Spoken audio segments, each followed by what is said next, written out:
ने एक्सटेंड कर दिया है सीज फायर एंड जो उसने पोस्ट किया है उससे कितने लोगों की कितनी जलने वाली है मुझे नहीं पता। और ईरान ने उसे फिर से जलील किया, कहा कि भाई साहब ये छोड़ दो, पहले ब्लॉकेड खोलो, इज्जत से बात करो और ऐसे बात करो जैसे जंग हारे हुए हो। तो ईरान की फिक्र करने वालों, आप सभी को मुबारक हो। तमाम मुसलमानों को गुलाबी सुअर के बारे में मैंने इससे पहले रात 12 बजे अपडेट दिया था।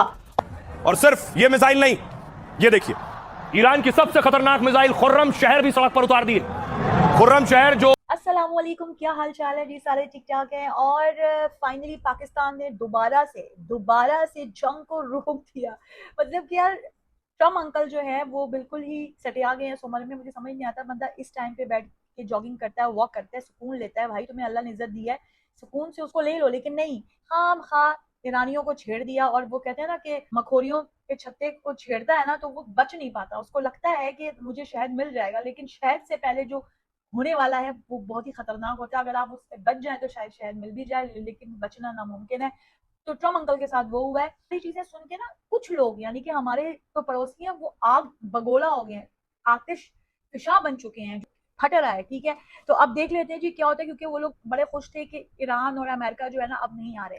तो अब ये भी देखेंगे कि आगे क्या होने वाला है, क्योंकि देखो पाकिस्तान जो है ना वो एक तोहफा है अल्लाह का। ठीक है, तो और ये एक मौजज़ा है। तो इस मौजज़े के अंदर और भी बहुत सारी जो चीजें ऐसी हैं जो कि होती रहती हैं, अनहोनियां होती रहती हैं, क्योंकि यार पाकिस्तान का नाम ही अनहोनी है। ठीक है, तो जल्दी से स्टार्ट करते हैं, देखते हैं कि आसमान कितना गर्म है हमारे पड़ोसियों का। तो चलो, ट्रम्प ने एक्सटेंड कर दिया है सीज फायर एंड जो उसने पोस्ट किया है उससे कितने लोगों की कितनी जलने वाली है मुझे नहीं पता, पर उसने बताया ये किया है उसने at the request of field marshal Asim Munir and Pakistani prime minister Shehbaz Sharif. अब देखो सीज फायर तो एक्सटेंड इसने यूनिलैटरली किया है, ठीक है, ईरान ने नहीं बोला है कि हमारी तरफ से भी सीज फायर एक्सटेंडेड है। ब्लॉकेड चालू है, एक और शिप जो थी ईरान की ऑयल टैंकर जो जा रहा था टुवर्ड्स चाइना उसको बोर्ड कर लिया। तो टेंशन तो एक्चुअली ज्यादा बढ़ गई है, मामला एस्केलेट हो चुका है। एंड ये भी समझ लो ये सीज फायर एक्सटेंशन ऐसे ही नहीं हुआ है।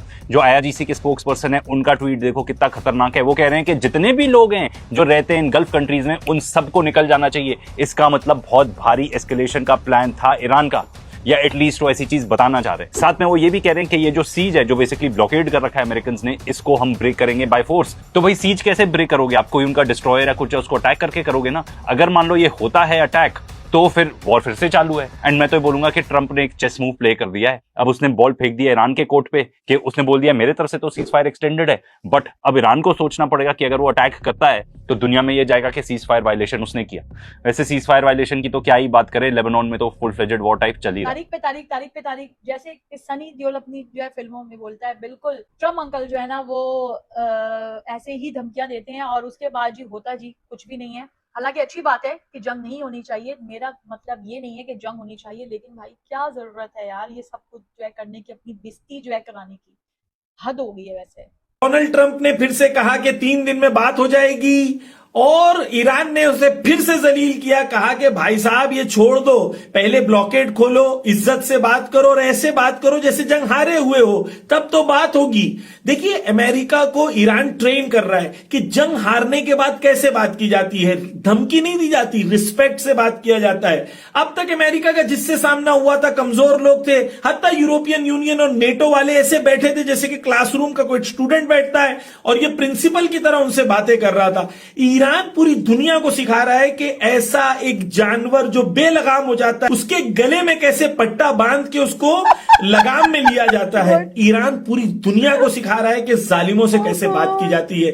जंग के मैदान में भी सिखाया कि जंग कैसे की जाती है जालिमों के मुकाबले में, और डिप्लोमेसी के मैदान में भी सिखा रहा है कि डिप्लोमेसी कैसे की जाती है ऐसे जालिमों से। आज सीज फायर खत्म हो जाना था, अमेरिका ने ईरान के ऊपर दोबारा से हमले शुरू कर देने थे, लेकिन पाकिस्तान मैदान में आया और पाकिस्तान ने दोनों मुमालिक को बोला कि रुको जरा सब्र करो। मसला क्या है, ये दोनों मुल्क पाकिस्तान क्यों नहीं आ रहे मुज़ाकरात करने के लिए? अमेरिका तो तैयार है, अमेरिका कहता है कि हम अपने नायब सदर JD वेंस को भेज देते हैं पाकिस्तान, लेकिन ईरान कहता है कि हम पाकिस्तान नहीं आएंगे मुज़ाकरात करने के लिए। मसला क्या है मैं आप लोगों को समझाता हूं। अमेरिका ने बोला ईरान अपनी यूरेनियम एक्टिविटीज खत्म करे, पाकिस्तान ने ईरान के साथ बात की, ईरान मान गया। अमेरिका ने बोला ठीक हो गया, हम पाकिस्तान आएंगे और सुलह के मुआहदे के ऊपर दस्तखत करेंगे। लेकिन स्ट्रेट ऑफ हॉर्मुज़ में जो ईरान ने नाका लगाया हुआ है उससे आगे एक नाका लगाया हुआ है अमेरिका ने। अब हुआ यह कि ईरान की जानिब जानिब से अपना नाका तो खोल दिया गया, ईरान ने बोला कि हमारी तरफ से स्ट्रेट ऑफ हॉर्मुज खुल गया है, लेकिन अमेरिका ने अपना नाका वहां से नहीं हटाया। तो ईरान का एक जहाज जो स्ट्रेट ऑफ हॉर्मुज को क्रॉस कर रहा था, वो जब अमेरिका के नाके पर पहुंचा तो अमेरिका की जानिब से उसको यह बोला गया कि वापस मुड़ जाओ। अब ईरान दलेर लोगों का मुल्क है, उन्होंने बोला हम वापस क्यों मुड़े,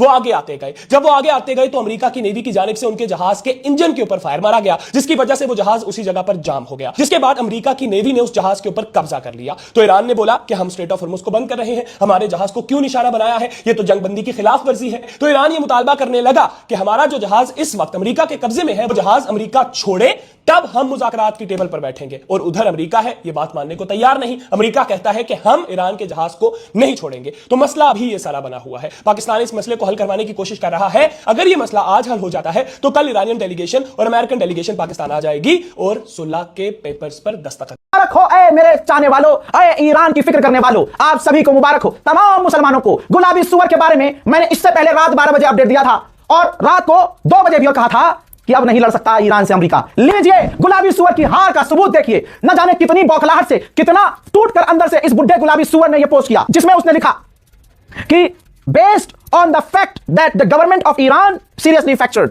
यानी कह रहा है कि यह हमने फैक्ट देखा, सच्चाई के आधार पर हमने देखा कि जो ईरान की सरकार है वो पूरी तरह से टूट चुकी है, जो हैरानी की बात नहीं है। और पाकिस्तान के फील्ड मार्शल आसिम मुनीर और प्रधानमंत्री शहबाज शरीफ के रिक्वेस्ट पर हमने ईरान पर हमला रोकने के लिए आदेश दे दिया है। यह रोक तब तक के लिए है, यह लाइन ध्यान से पढ़ लीजिएगा, यह रोक तब तक के लिए है जब तक उनके यानी ईरान के नेता, उनकी सरकार कोई ठोस प्रस्ताव यानी कोई अच्छा एग्रीमेंट लेकर नहीं आ जाते। लीजिए, इतनी फटी है गुलाबी सुअर की चड्डी कि यह कह रहा है कि भैया मैं कोई डेट नहीं दे रहा, अब कोई मैं डेडलाइन दे ही नहीं रहा, जाओ चाहे अब तुम्हें लेके आना हो, चाहे 10 साल बाद। मेरे दोस्तों इसे कहते हैं गुलाबी सुअर। कहता है कि जब तक वो अच्छा एग्रीमेंट लेके नहीं आते तब तक के लिए ये सीज़फायर कर रहा हूं, बढ़ा रहा हूं। कहा कि इतने बेवकूफ और जाहिल है ना, इनको ये नहीं मालूम है कि भाई जंग रुकने में सबका फायदा है। अपनी ये जो पर्सनल तुम्हारी जो घटिया सोच है उसको साइड पे रखो और ये देखो कि यार हो क्या रहा है। ये गोदी मीडिया जो है ना भाई, इसने अपने मुल्क का बेड़ा गर्क कर दिया है। और अब पता नहीं इनका हाल क्या होगा, पर बेचारों को मुंह की खानी पड़ती है। तो मैं तुम लोगों को एक ना मशवरा दूंगी कि प्लीज आदर डाल लो। तुम लोगों को बहुत जलन होती है, तकलीफ होती है, तुम लोगों का दर्द हम समझ सकते हैं यार, लेकिन ये है कि ये दर्द तुम लोगों को सहना पड़ेगा। तो तुम लोग आदर डाल लो कि पाकिस्तान हमेशा कायम और कायम और कायम ही रहेगा इंशाल्लाह, ठीक है। एग्रीमेंट लेके नहीं आते तब तक के लिए ये सीज़फायर कर रहा हूं, बढ़ा रहा हूं। कहा कि मैंने अपनी फौज से कह दिया है कि ब्लॉकेज को बाकी रखना है, जो स्ट्रेट ऑफ हॉर्मुज में है वहां ब्लॉकेज जारी रखना है। मैंने सीज़फायर यानी युद्ध विराम को तब तक के लिए बढ़ा दिया है जब तक के लिए उनका आगे से प्रस्ताव नहीं आ जाता और बातचीत किसी नतीजे पर नहीं पहुंच जाती।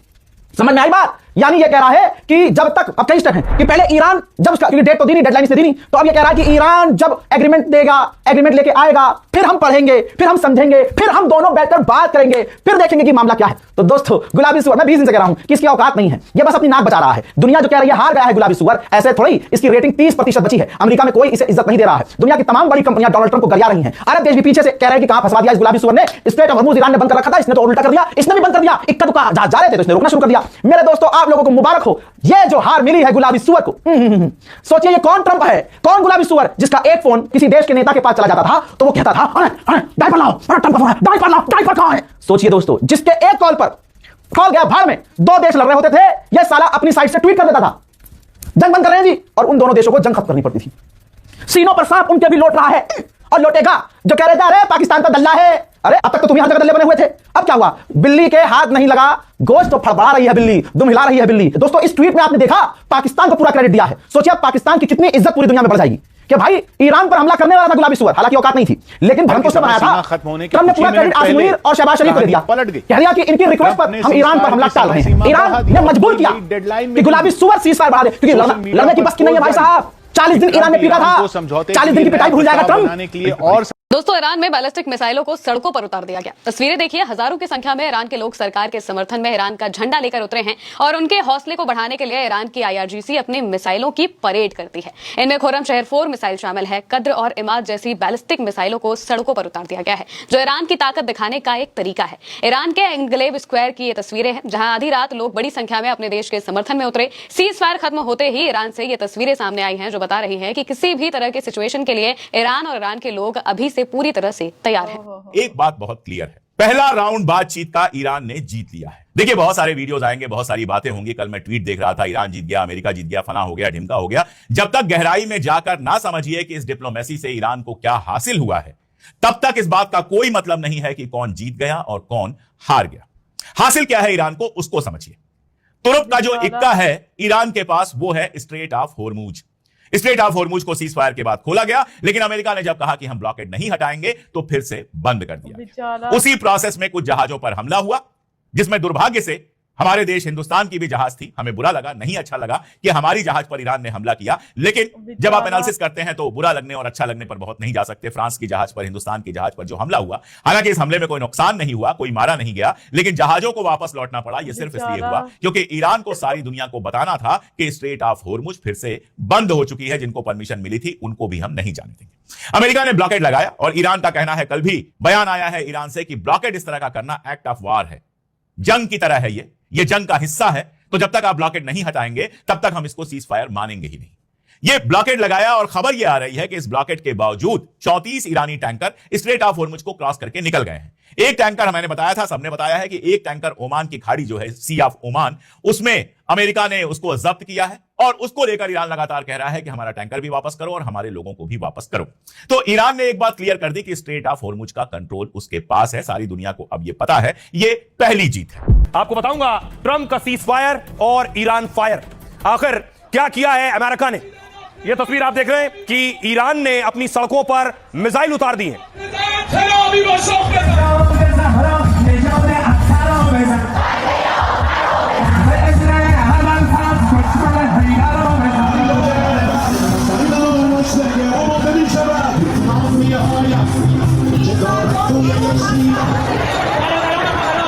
तस्वीरें आप देख रहे हैं ईरान की सड़कों की, जहां लाखों लोग सड़कों पर उतरे हैं और बैलिस्टिक मिसाइल की नुमाइश हो रही है। ईरान बता रहा है कि उसकी तैयारी पूरी है।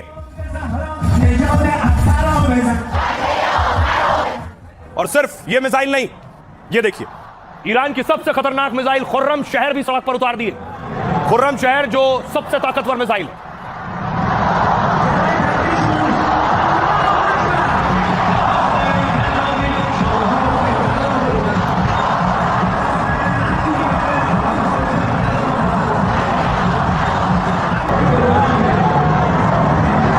खुर्रम शहर की तस्वीर। ईरान में आखिर क्या हो रहा है? ईरान कह रहा है हमने तैयारी पूरी कर ली है और हमारी तैयारी फिर पूरी है। आपको बताऊं, सीज फायर आज रात तक था, ट्रंप ने सीज फायर बढ़ा दिया है, लेकिन ईरान अभी भी तैयार है। दूसरी तरफ तस्वीर आपको दिखाऊं, यह है ईरान की महिला ब्रिगेड। महिला ब्रिगेड सड़कों पर उतरी है और बंदूक लेकर।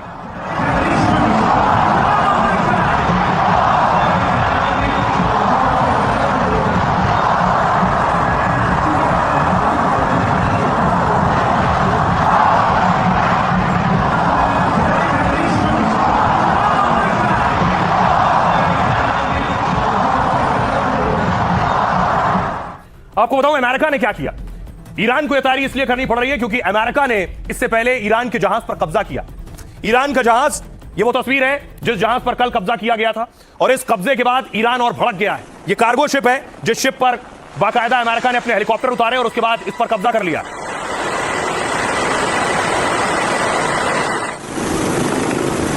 अमेरिका ने इससे पहले ईरान के एक और जहाज पर कब्जा किया जिस पर दावा किया कि इसमें हथियार थे और बाकायदा उसका वीडियो जारी किया। हेलीकॉप्टर के जरिए अमेरिका की फोर्स उस जहाज पर पहुंची और उसे अपने कब्जे में ले लिया और उसके बाद कहा कि इसमें चीन का माल था जो हथियार बनाने के लिए भेजा गया था।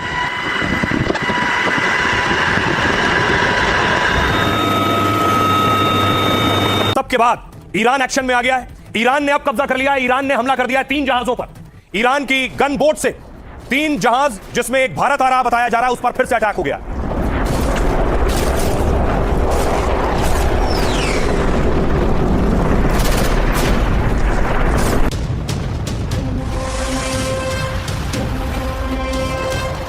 इधर ट्रंप ने सीज फायर बढ़ाने का ऐलान किया और उधर समंदर में ईरान फिर फायर करने लगा। हॉर्मुज के पास ईरान ने 3 जहाजों पर हमला कर दिया है और 2 को कब्जे में ले लिया है। यानी ईरान समंदर में वैसी ही ताकत दिखा रहा है जैसी 2 दिन से ट्रंप की सेना दिखा रही थी। जैसे नाकेबंदी का हवाला देकर अमेरिका ने ईरानी जहाजों को कब्जे में ले लिया, वैसे ही ईरान अब जहाजों पर कब्जा कर दिखा रहा है कि हॉर्मुज पर उसी का कंट्रोल है और उसकी मर्जी के बिना न हॉर्मुज से कोई जहाज गुजर सकता है और न ही ट्रंप शांति या बात की कोई डील कर सकते हैं। अब भाई आपको बताऊं कि ईरान ने कैसे किया है कब्जा, बाकायदा पूरी तैयारी के साथ। ये आप देख रहे हैं कुछ इस तरह। इसी को कहते हैं गनबोट।